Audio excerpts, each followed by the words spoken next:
your job as a product manager is basically to define that right use case for the right people.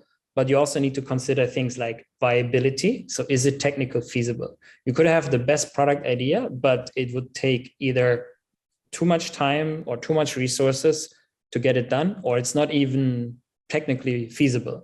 Let's say, oh, a great product that people would pay a lot for is teleportation, but I cannot make teleportation happen, so it's not a winning product.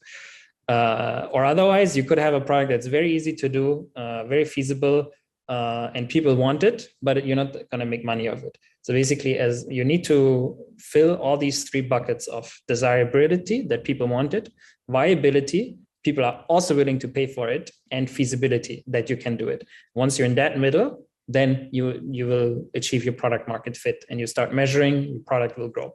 And your job as a product manager for the product that you're working on is to achieve that product market fit as quickly as possible. When you talked about identifying groups and the characteristics of those groups, like what would be some good examples of not only groups of people, but the types of characteristics that your marketplace has? I think for consumer products, it's usually quite easy to say it's for everyone.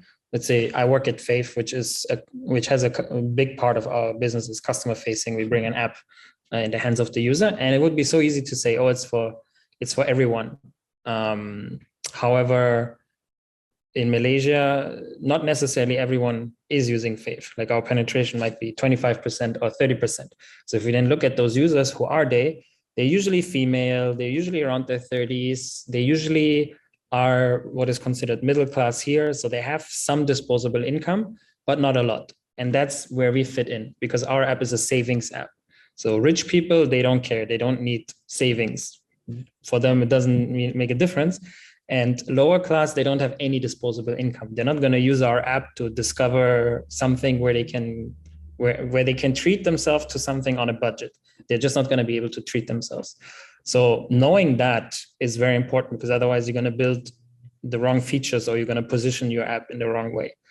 And a different, very tangible example is when you're business facing. So we could take Slack as an example. Now Slack is used by almost everyone, even large companies use Slack.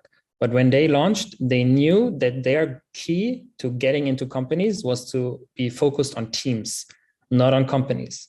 So what they did is they found a pricing model where a team leader that finds their product is comfortable paying for it out of their own pocket, because they don't want to go through the process of getting budget approval, blah, blah, blah, blah, blah.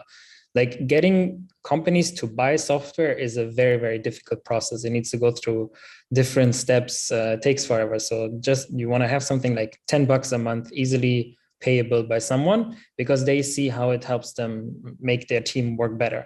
So then you have like this entry point into a company. It festers there, more people want it. It grows and grows and grows, until then you make a case to the company and say, hey, this is helping us achieve so much more. Let's buy it for the whole company.